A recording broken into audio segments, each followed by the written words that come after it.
저희 아버지는 살아생전에 그렇게 자녀들한테 아주 살갑게 해주신 분이 아닙니다. 굉장히 묵뚝뚝하시고요. 또 바깥 일을 이렇게 집중해서 하셨던 분이기 때문에 그렇게 큰 정이 없어요. 그런데 아버지가 그리워요. 뭐 때문에 그리운지를 제가 조금 말씀을 준비하면서 생각해 봤더니, 어린 시절에 아버지가 술을 먹고 오시면 가정의 분위기가 참 안 좋았습니다. 엄마를 때리고 또 집기를 부수고 뒤집어 엎고 소리를 치고, 어린 저로서는 상당히 무서웠죠. 무서운 아빠였죠. 어느 날도 자려고 누웠는데 잠이 들까 말까 하는데 아버지가 늦은 시간에 들어오시는 소리가 들렸습니다.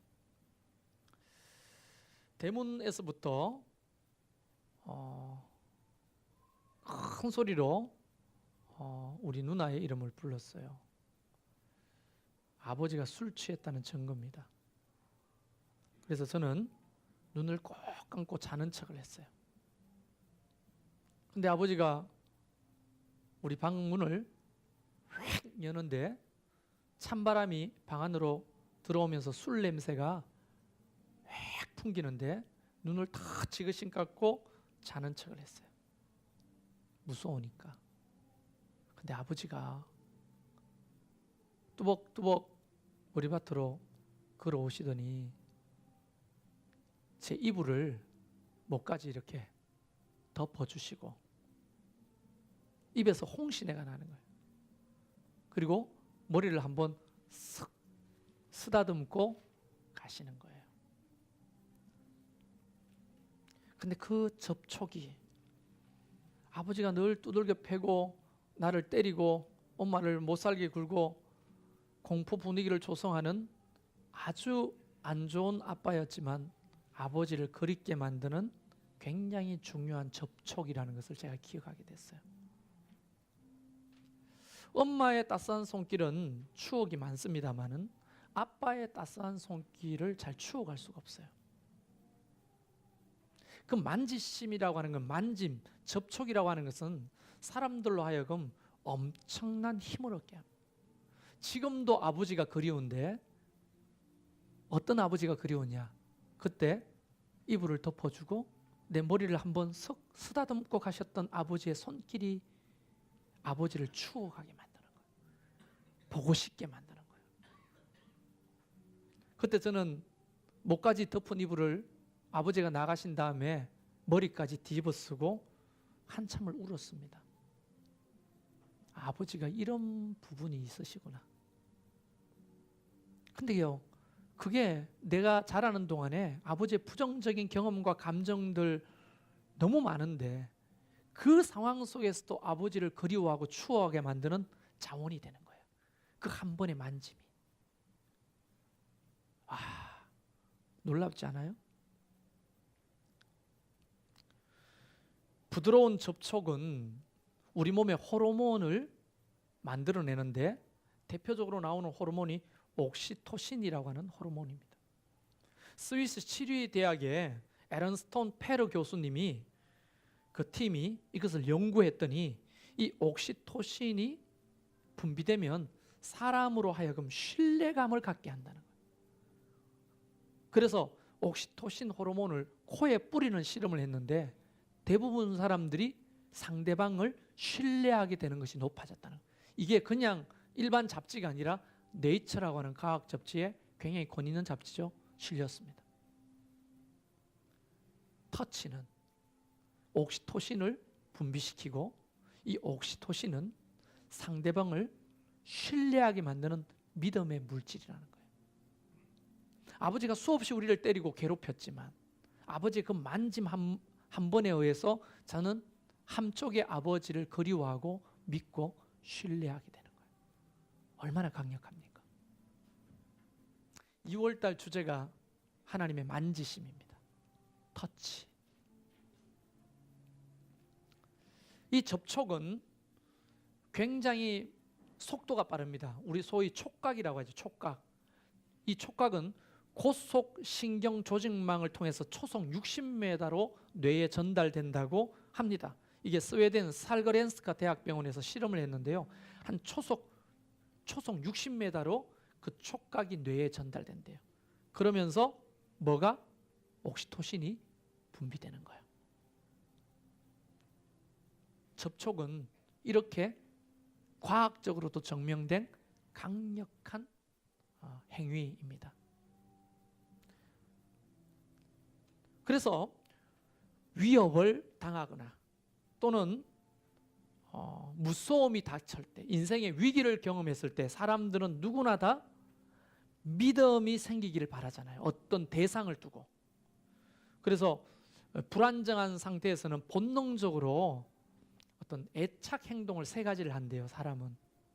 이거 어린아이들에게도 주로 나타나지만 성인이 되어서도 이 3가지의 애착 행동은 불안 또는 무서움, 공포 속에서 드러나는 현상이랍니다.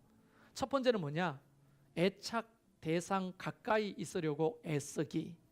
무서우면 무서울수록 매달리고, 그 다음에 부르고 아이가 막 기어오고 우리에게 우리 근처에 있으려고 하는 애착 행동. 무서울수록. 이게 아이들에게 나타나지만 성인에게도 똑같이 애착 대상을 두고 그렇게 하려고 하는 거예요. 가까이 가려고 하고 매달리고 붙들려고 하는 이 접촉을 강화하려고 하는 거예요. 두 번째 애착 행동은 안전기지로 사용하려고 하는 거예요. 안전기지로. 여러분 아이들 키우면 아시겠죠? 백화점이나 사람들 많은 데 가면 엄마를 잘 안 떨어지죠. 그러다가 호기심 있는 것들을 이렇게 보고 만지고 보다가 획 돌아보고 엄마가 있으면 다시 막 돌려와서 안기죠. 경험 못 해보셨습니까? 애들 데리고 좀 가보세요. 그러면 그럽니다. 그리고 또 한참을 있다가 거기에 충전을 하고 또 조금 더 먼 걸음을 떼고 엄마 곁을 떠납니다. 그리고 뭔가를 만지거나 낯선 사람 만나면 얼굴 보고 엄마를 보고 또 엄마에게 막 달려와서 안기죠. 이 행동은 안전기지로 사용하려고 하는 본능 애착 행동이라는 거예요. 세 번째는 안전한 피난처로 애착 대상에게로 달려가는 거예요. 무서울 때, 아플 때 엄마에게 달려가잖아요. 아빠에게 달려가잖아요. 매달리잖아요. 그거 첫 번째하고 비슷한데요. 안전한 피난처로 생각하는 거예요. 이 3가지의 애착 행동이 다 가지고 있는 공통 분모가 뭐냐면 접촉입니다. 애착 대상과 접촉하려고 하는 거예요. 그러니까 인간은 근본적으로 이 위협이 많은 세상에 살면서 애착 대상이 없이 살아갈 수는 없는 존재로 만들어진 거예요. 나 홀로 유아 독존으로 살아갈 수가 없는 거예요. 아무리 지가 힘 있고 똑똑하고 돈 많고 권세가 있어도 혼자서는 살 수 없는 거예요.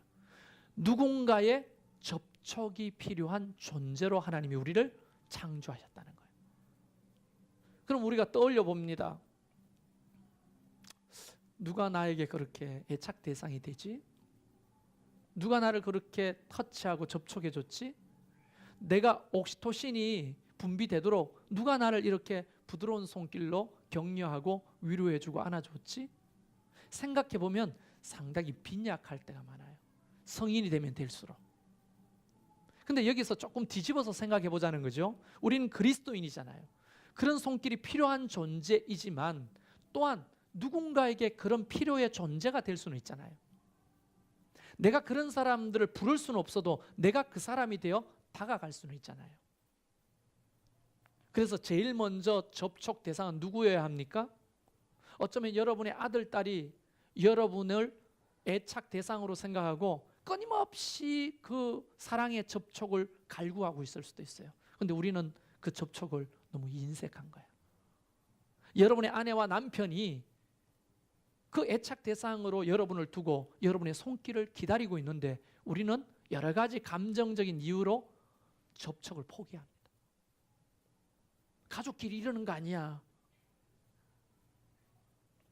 그러면서 우리는 고립되고 더 외로움과 또 두려움 속에서 점점점 생각도 우리 육신도 병들어가는 거예요. 그래서 이 만지심이라고 하는 것은요, 우리 인간끼리도 굉장히 중요한 겁니다. 그래서 뭐 제가 2월 한 달 실천해 보지만 이제 인사하고 나갈 때 여러분을 주의 사랑으로 다 안아드리려고 하는 거거든요. 별거 없지만 이 접촉을 통해서 우리가 따스한 온기 1이라도 좀 느껴봤으면 좋겠어요. 그리고 여러분이 실천해야 될 게 뭡니까? 목장 안에서도 아픈 사람이 있으면 같이 안고 기도해주고 손을 얹고 기도해주고 접촉을 통해 합심해서 기도할 때는 둥글게 손을 잡고 합심해서 기도하는 거, 접촉을 통한 거. 여러분의 아내와 남편은 여러분의 접촉을 필요로 하는 사람들이에요. 특히 여러분의 자녀들은 더더욱 필요로 하는 사람입니다. 저 보세요. 아버지가 수없이 때리고 공포의 대상이었지만 이불을 한번 덮어주고 머리 한번 쓰다듬어 준 것을 나이 50이 돼서도 잊지 않고 아버지를 추억하잖아요. 그런 어떤 기억들이 많으면 많을수록 건강한 정서를 가지고 이 땅을 살아갈 수가 있는 거거든요. 그러니까 우리 아이들을 접촉하는 것을 인색해 하지 마십시오. 돈 안 들잖아요. 저도 여러분도 조금씩 실천에 옮길 수 있기를 바랍니다. 이렇게 인간끼리의 접촉을 통해서 옥시토신이 나오고 서로 신뢰가 가고 건강한 정서를 갖게 된다면 하나님의 만지심을 통해서는 도대체 어떤 일이 벌어질까요? 한번 영적인 상상력을 동원해서 한번 생각해 보세요. 우리는 사람끼리의 접촉도 꺼려 하잖아요. 뭐 시대가 그러니까 경계선을 정확하게 두고 꺼려 하잖아요. 그런데 스스로 고립되고 고독스럽죠. 우리는 우리의 어떤 가족 체계 안에서도 이런 것들이 너무 인색하기 때문에 다 고립되고 병듭니다. 다 각장 방에서 핸드폰하고 아이들은 아이들 방에서 나는 내 방에서 거실에서 같이 모여 있어도 전부 다 눈은 TV를 향해 보고 있고 서로의 시선을 마주치거나 접촉하는 행위는 너무나 빈약하다는 거예요. 여러분, 병들어가는 화초를 사람의 손길이 만지기 시작하면 살아나기 시작합니다. 병들어가는 짐승도 사람의 손길이 쓰다듬어주고 애정을 더하게 되면 살아나기 시작하는 거예요. 하물며 우리 가족끼리 그 손길이 왜 필요 없겠냐고요. 여러분, 그런 따뜻한 손길을 서로 주고받는 가족, 주고받는 목원들, 교회가 되기를 주의 이름으로 축원합니다. 그래서 오늘부터는 나갈 때 우리 신유호 목자께서 여러분을 다 안아드릴 거예요. 다음 주는 우리 박성일 목자께서 다 안아드리고 순서를 제가 드릴 테니까요. 제 옆에 서가지고 제 다음으로 다 안아드리길 바랍니다. 저 표정은 뭐예요? 신유 표정은 너무 황당하다는 표정인데요. 네. 근데 안아주는 사람도 치유받아요. 놀라운 거는. 네. 불쾌하다면 안 안아도 됩니다. 손 잡아도 되는데 어지간하면 우리가 주의 사랑으로 서로 허깅을 하시기를 부탁드립니다. 자, 제가 인간 간의 접촉도 그렇게 심리적 유익이 많은데 하나님과의 접촉은 얼마나 많은 유익이 있을까를 제가 여러분에게 던졌습니다. 그런데 우리는 하나님의 만지심을 별로 사모하거나 갈망하지 않는다는 게 문제라는 거예요. 왜? 여러 가지 이유가 있는데 그 중에 하나는 만지심을 경험해 본 적이 없거나 그 가치를 알지 못하기 때문이라는 거죠. 우리가 아이들을 안아주고 허깅해주고 안아주는 거나 허깅해주는 거나 똑같은 거죠. 안아주고 만지고 쓰다듬고 또 어깨동무를 하고 손을 잡아주고 아픈 곳을 쓰다듬어주고 이런 행위들을 통해서 그들을 치유할 수 있다면 하나님이 우리에게 오셔서 우리를 만지시고 쓰다듬으신다면 우리를 안아주신다면 무슨 일이 일어나겠냐고 제가 재차 질문 드리는 겁니다. 어마어마한 일이 벌어지는 거예요, 사실은. 할렐루야. 그걸 여러분 믿으십니까? 그런 일이 일어나는 거예요. 그래서 오늘 제가 성경의 한 사람을 여러분에게 소개하려고 합니다. 이 사람은 날 때부터 맹인입니다. 앞을 보지 못하는 자. 그러니까 이 사람은 부모도 포기한 그런 장애우로 자랍니다. 그가 부모의 짐이 되기 시작합니다. 그래서 부모가 매몰차게 그에게 쓴소리를 퍼부어댔겠죠. 네 밥값이라도 하고 살아라. 그 말에 아마 조만한 나이, 겨우 철들 나이 정도부터 그는 자기 밥값을 벌기 위해서 구걸을 했을 겁니다. 앞이 보이지 않는데 동네의 길을 외우기 시작했어요. 얼마나 많이 자빠졌을까요? 계단을 오르고 내리고 사람들로부터 두들겨 맞고 발길질 당하고 조롱을 당하고 그러면서 동네의 모든 작은 골목까지 머릿속에 외워야 했습니다. 태어날 때부터 한 번도 보지 못했기 때문에 모든 물건은 만졌어야 모양을 알고 있는 거예요. 모양. 아, 이게 마이크구나. 아, 이렇게 생겼구나.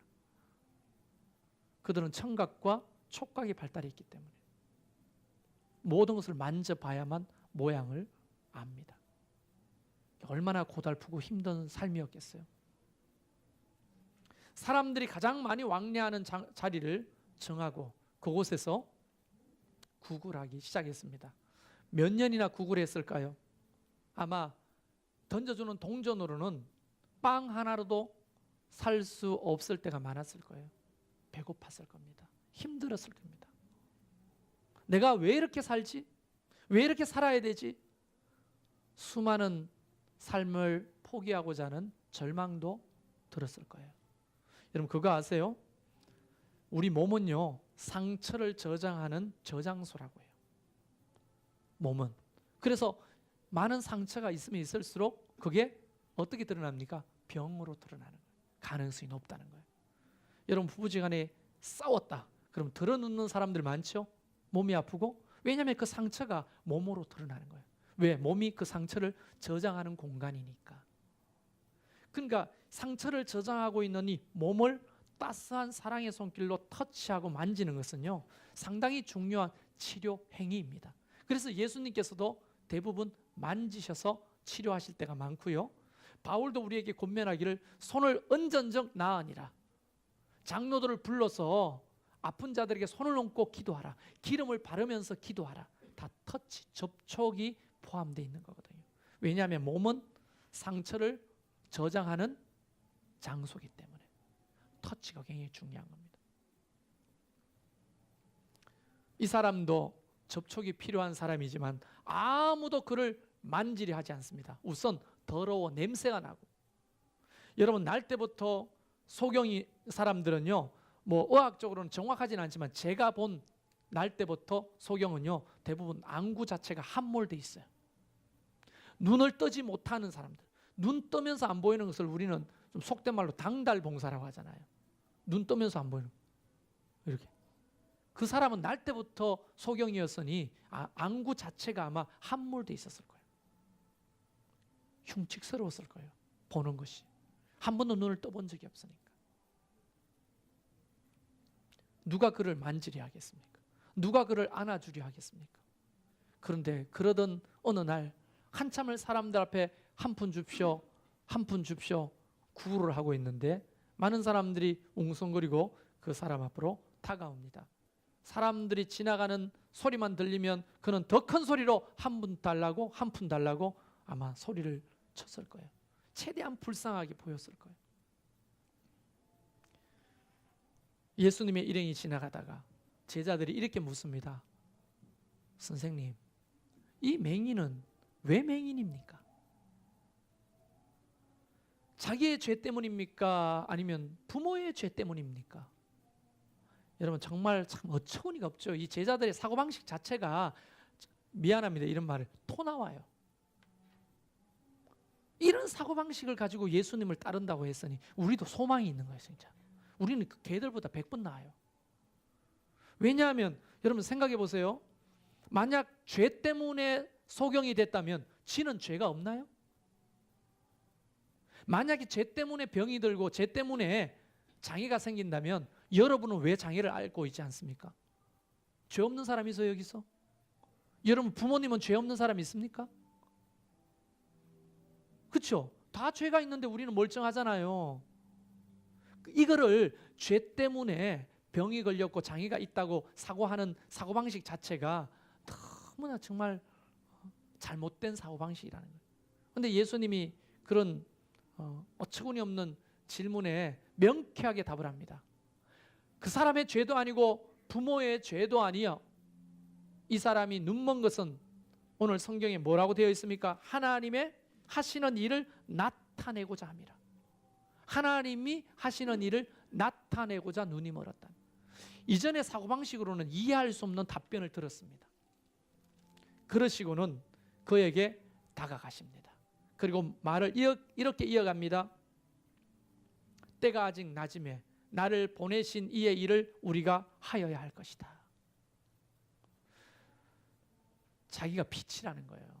하나님이 나를 보냈고 이 땅에 왔다는 거죠. 이걸 신학적으로 이야기하면 이런 겁니다. 하나님과 우리 인간이 처음에는 연합하여 행복하게 잘 살 수 있도록 창조되었는데 죄로 인하여 하나님과 우리가 어떻게 됐다고요? 단절된 거예요. 이게 인간에게 주어진 최악의 저주인 겁니다. 하나님과 단절. 이걸 영적인 사망이라고 하는 거예요. 그래서 죄의 삭은 사망인 거예요. 모두가 죽지 않은 사람이었고 다 죽는 거예요. 하나님과 단절됐기 때문에. 그래서 인간은 그 죄 가운데 늘 불안하고 공포 속에 사는 거예요. 심리적으로 가장 근본적인 공포는 뭐에 대한 공포입니까? 죽음에 대한 공포예요. 나는 죽는 게 겁안나요. 그 사람이 더 겁나는 사람이에요. 그 죽음의 공포가 우리 인간을 지배하고 있는 거예요. 사실상 가장 내면에 죽음에 대한 공포. 예수님이 이 땅에 오셔서 하시는 일이 뭡니까? 그 죄의 문제를 해결하여 하나님과 인간을 다시 연결시키는 거예요. 단절되어 있는 인간과 하나님을 다시 연결시키기 위하여 이 땅에 성육신하신 분이 예수 그리스도신 거예요. 예수님이 아니고서는 우리가 아버지께로 갈 수가 없는 거예요. 아버지가 우리를 접촉할 수가 없는 거예요. 예수님이 화목 제물이 되셨다. 하나님과 우리를 화해시키는 제물이 되셔서 죽으셨다는 거예요. 그러니까 예수님을 위해, 예수님의 이름으로 기도하고 예수님을 의지하여 아버지 하나님께로 나가는 거예요. 그 예배도 마찬가지입니다. 예수님을 그 죽으심의 십자가의 희생과 그분의 부활을 의지하여 창조주 하나님 아버지께로 우리가 나가 예배하는 거거든요. 예수님이 빠지면 우리는 아무것도 할 수 없어요. 그 예수님이 자기를 그렇게 계시합니다. 내가 세상에 있는 동안에는 세상의 빛이로다. 빛으로 세상에 왔는데, 어두운 세상에 왔는데 그들은 이 빛을 알아봅니까? 못 알아봅니까? 못 알아봤어요. 여러분 요한복음 1장 11절에 자기 땅에 오매 자기 백성이 영접하지 아니하였으니, 빛으로 왔는데 그들은 빛을 알아보지 못하고 늘 흑암 속에 살았다는 거예요. 여러분 이 맹인하고 이 사람들하고 매치가 되십니까? 날 때부터 태어나서 빛을 보지 못한 이 육신의 맹인과 그들과 함께 살아가는 수많은 사람들도 예수님이 바로 곁에 계시는데도 이분을 창조주 하나님으로, 빛으로 이 땅에 오신 하나님으로 인식하거나 알지 못하는 상태, 영적인 소경, 맹인이라는 거예요. 그러니까 이 사람을 고치는 이 행위는 이 사람을 고치는 행위로 끝나는 것이 아니라 그때 당시에 영적으로 눈이 먼 모든 백성들을 고치시겠다고 하는 하나님의 계시인 겁니다. 오늘날도 맹인은 너무 많죠. 왜 예배하지 않는 것입니까? 사람들이 빛 대신 그 주님 앞으로 나와. 우리가 아까 애착 행동 있잖아요. 위험하고 힘들 때마다 뭘 해야 됩니까? 가장 필요한 거는 애착 대상인 하나님께 달려와야죠. 그래서 안겨서 그곳에서 충전을 받고 또 세상으로 나가야죠. 그걸 안 하겠다고 하는 것은 그 애착 대상인 하나님을 애착 대상으로 인정하지 않는다는 거예요. 믿음이 없는 거예요. 아플수록 주님 앞에 달려와야지. 무서울수록 주님 앞에 달려와야죠. 힘들수록 주님 앞에 달려와야죠. 근데 우리는 반대죠. 무서우니까 안 가. 힘드니까 안 가. 아프니까 안 가요. 그럼 그 아이가 어떻게 되겠어요? 내면에 힘을 공급받을 데가 없는 것처럼. 백화점 같은데 처음으로 사람들 많은 데 가면 아이들이 몇 발짝 걷다가 다시 엄마 돌아보고 있는 걸 확인하고 달려와서 안기고, 거기에 충전한 다음에 좀 더 먼 거리를 엄마로부터 떨어지고 다시 엄마를 보고 달려와서 안기고, 이런 애착 행동이 엄마를 자기의 안전 기지로 삼고 충전하는 기지로 삼는 거거든요. 영적으로 똑같은 거거든요. 힘들기 때문에 예배해야 되는 거예요. 무섭기 때문에 예배해야 되는 거예요. 병들었기 때문에 예배해야 되는 거예요. 내가 피곤하기 때문에 예배해야 되는 거예요. 근데 왜 예배를 안 합니까? 그 대상을 시답지 않게 생각한다는 증거죠. 사실로 말하면 믿음이 없는 것입니다. 믿음이 없다고밖에 이해가 할 수 없는 거예요. 그래서 조금 다른 주제지만 이왕 말이 나왔어 하는 말인데요. 예배에 목숨을 거세요. 그게 여러분, 저와 여러분이 살 길이에요. 예배에 목숨을 걸어야 되는 거예요. 다시 이야기를 계속해 보면 이 맹인에게 하나님, 예수님께서 다가가셨습니다. 그리고는 그 말씀을 하신 다음에 땅에 침을 뱉으십니다. 그리고 진흙을 이기기 시작합니다. 그리고 그 진흙을 손으로 떠다가 그 맹인의 눈에 바르십니다. 여러분, 이 짧은 순간에 우리는 많은 것을 상상할 수가 있어요. 뭘 상상하느냐? 이 맹인에게 그 눈을 만져준 사람 누굴까요?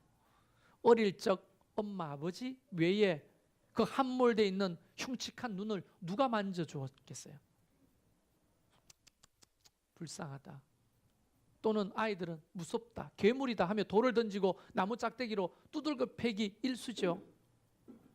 그런데 예수님께서 가장 그의 근본적인 상처를 기억하고 있는 눈에다가 하나님이 만져주시는 거예요.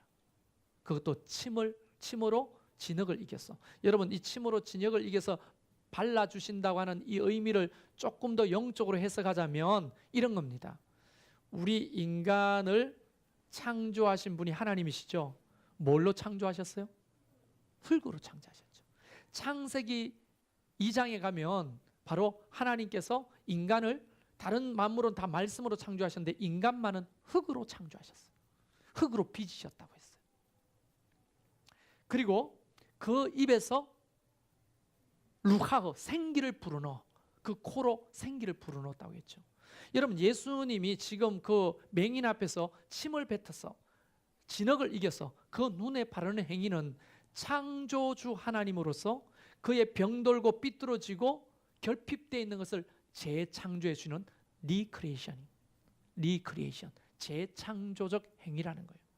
이분이 빛이시고 하나님이시라는 것을 증거해 주시는 거예요. 그래서 제가 장난스럽게 묻습니다. 이 맹인을 낫게 한 것은 무엇일까요? 1. 예수님의 침. 2. 진흙. 3.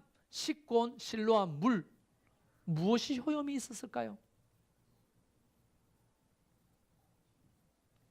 침. 여러분, 상상력을 동원해 보세요.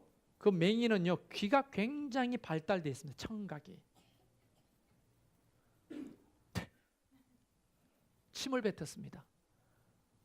흙을 이기는 소리가 우리보다 훨씬 더 명확하게 들리죠.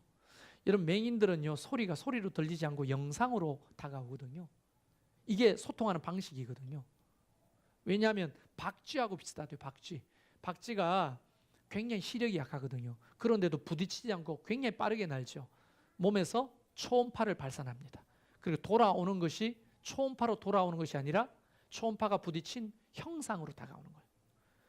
이게 어떤 겁니까? 소냐 알죠? 배 밑에 초음파를 쏘면 돌아오는 것이 물고기가 어디 있는지, 잔해가 어디 있는지 알잖아요. 그 초음파가 소리로 돌아오는 것이 아니라 형상으로 돌아오거든요. 그 시각장애우들은요, 청각이 발달했기 때문에 그 소리들이 그냥 소리로 돌아오는 것이 아니라 모양과 형상으로 인지되는 거예요. 그는 지금 소리를 통해서 예수님과 접촉하고 있는 거예요. 그리고 예수님이 드디어 이견 그 흙으로다가 함몰된 눈에 발라주시는 거예요. 그 접촉, 그것은 창조주의 접촉이었어요. 창조주의 만지심이었다는 거예요. 그래서 우리는 궁금한 거예요. 도대체 침이 효염이 있는 것인가? 진흙인가? 아니면 가서 씻고 온 실로암 물이 효염이 있는 것인가? 뭘까요? 이 세 가지의 답은 없습니다. 예수님이 이렇게 말하죠. 너는 실로암으로 가서 눈을 씻고 와라 라고 했을 때 보통 맹인들은 이렇게 반응해요. 무슨 짓이요? 내 눈에 무슨 짓을 한 거요? 침을 뱉어서 더러운 흙으로 눈을 바른다. 받아들일 수 있겠어요? 받아들일 수 있겠어요? 여러분, 제가 여러분을 위해 기도해 드리겠습니다 하면서 이마에 갖다 대도 왜 이러세요? 이럴 거 아닙니까? 이거보다 더한 거잖아요. 침을 뱉어서 흙을 이겨서 눈에 바른다. 이걸 어떻게 받아들여요? 그런데 그는 마치 얌전한 강아지처럼 자기 몸을 창조주에게 맡기고 있습니다. 이해할 수 없지만, 내 생각과 상식으로는 이해할 수 없지만 그 창조주의 손길을 그대로 몸으로 받고 있는 거예요. 그리고 가서 씻고 오라고 했을 때 실로암 못이 어디입니까? 예루살렘에서는 가장 낮은 곳에 있는 거예요. 이 실로암 못이 어떻게 생겼는지 잠깐 설명해 드리면, 아수르가 쳐들어왔을 때 히스기야가 고립되면 예루살렘 안에는 운물이 없기 때문에 우리 다 죽는다. 양식은 우리가 못 먹어도 조금 참을 수 있지만 물이 없으면 빨리 죽으니까 물을 뚫어야 된다. 그런데 운물이 어디 있느냐? 성 바깥에 기온이라는 샘에 물이 있어요. 그 기온 샘으로부터 물길을 뚫어서 실로암 못까지 물을 땡겨오는 작업을 합니다. 그게 약 553m인가 지하 땅굴을 뚫는 거예요. 그래서 기온 샘에서부터 땅으로 뚫고 이 실로암 제일 낮은 곳에서부터 딱 만나는 거예요. 이거 그때 당시 수천 년 전에 어떻게 만났을까요? 지금도 가보면 양쪽에 그 석공들이 만났던 장소에 비석이 세워져 있거든요. 그 어떻게, 무슨 장비도 없는데 참 하나님의 은혜죠. 그게 한 553m인가 제 기억으로는 그런데 그 물길을 제가 통과해 봤거든요. 기온샘으로부터 들어가 가지고 요만한 굴이에요. 물이 한 허리쯤, 많을 때는 이만큼 차고 가물 때는 다리까지 차고, 그래서 통과하는 거예요. 거기에 캄캄한 굴을. 그래서 나오는데 그곳이 어디라고요? 실로암이거든요. 실로암은 양사방이 거의 계단이에요. 그래서 물이 많을 때는 계단이 많이 차고 물이 없을 때는 계단을 많이 내려가야 실로암 못을 만나는 거예요. 그 실로암 못으로 내려가려면요, 많은 계단과 골목을 돌아서 내려가야 되거든요. 지금도 거칠어요. 그 길은 여전히 정비가 안 돼서 지금도 거칠어요. 그때 당시에 실로암 물은 어떻게 사용되냐면, 사람들이 처음 성전으로 예배를 드리러 갈 때 정결 예식을 행해야 되잖아요. 그래서 성문 안에 유일하게 어떻게 해요? 정결 예식을 할 수 있는 곳이 바로 실로암 못이었어요. 그래서 그곳에서 정결 예식을 하고 어디로 올라갑니까?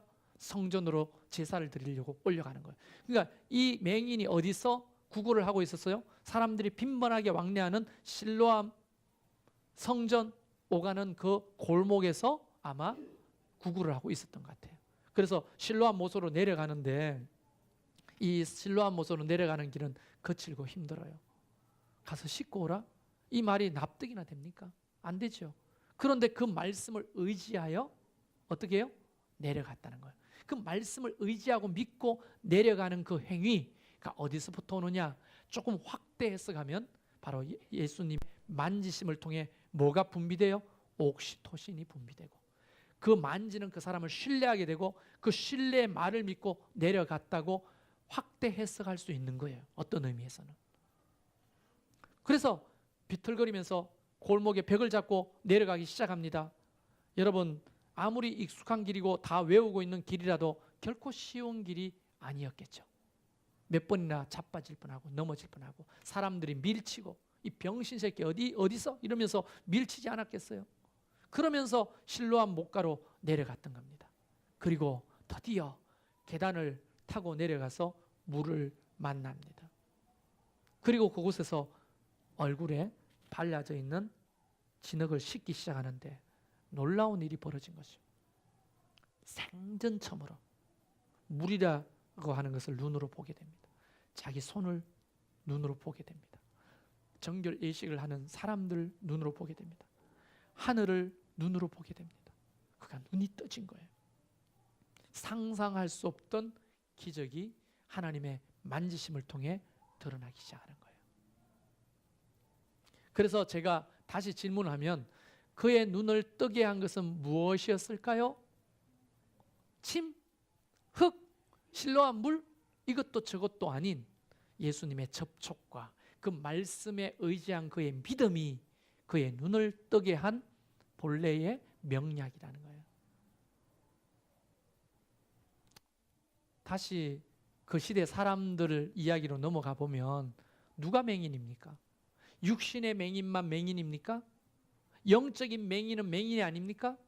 예수님의 가치를 알아보지 못하고 그분이 하나님이신지를 알지 못하고 빛 대신 주님이 오셔도 그를 거부하고 십자가에 못 박으라고 소리쳤던 그 사람들이 진짜 맹인이죠. 오늘날 맹인은 누굽니까? 예수님의 가치를 알지 못하고 예배의 가치도 알지 못하고 기도의 가치도 알지 못하고 이 하나님의 말씀의 가치도 알지 못하고 그저 자기 눈에 보이고 만지고 들리는 것만 가치 있다고 생각하고 따라가는 그 사람이 영적 소경이 아니고 무엇이겠습니까? 여러분, 아프기 때문에 주님 앞에 와야 하는 거예요. 힘들기 때문에 주님 앞에 와야 하는 겁니다. 어렵기 때문에 주님 앞에 와야 되는 거예요. 앞이 캄캄하기 때문에 주님 앞에 와야 되는 거예요. 피곤하고 힘들기 때문에 하나님 앞에 와야 하는 겁니다. 그때 하나님이 하시는 것이 뭡니까? 우리를 만져주시는 거예요. 여러분, 하나님의 만져주시면 다 그 사람 따라 다릅니다. 소경이에는 눈을 만져주시고, 배가 아픈 사람은 배를 만져주시고, 그렇죠? 다리가 불편한 사람 손을 잡고 이렇게 세우시고, 하나님이 다 그만큼 다 소통하는 방식이 다른 거예요. 접촉하는 방식이 다른 거예요.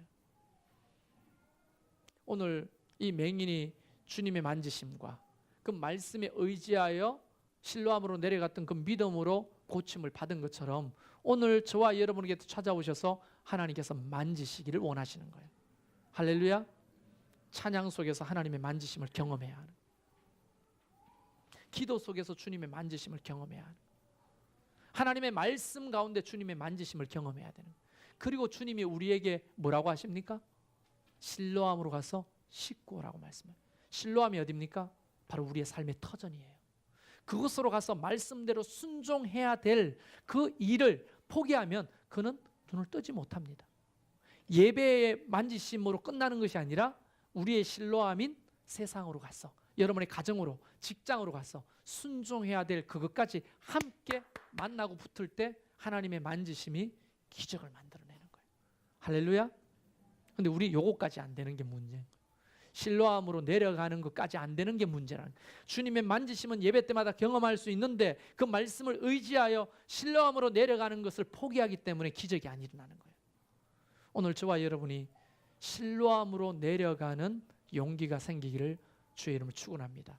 바로 혈루병 여인이 돌 맞아 죽을 각오를 하고 주님의 옷자락에라도 손을 대고자 했던 그 믿음이에요. 그 믿음이 눈에 진흙을 바르고 실로암으로 내려가서 씻으려고 했던 그 맹인의 믿음인 거예요. 그 믿음을 가지고 오늘도 말씀 받고 이 말씀대로 가서 실천하는 거예요. 여러분의 가정이 실로암이죠. 만져주라며 가서 아이들을 안아주고 만져주고 남편과 아내를 허깅하고 위로하고 목장에서 서로를 접촉하면서 서로 격려하고 이런 실천이 있을 때 역사가 일어나는 거지.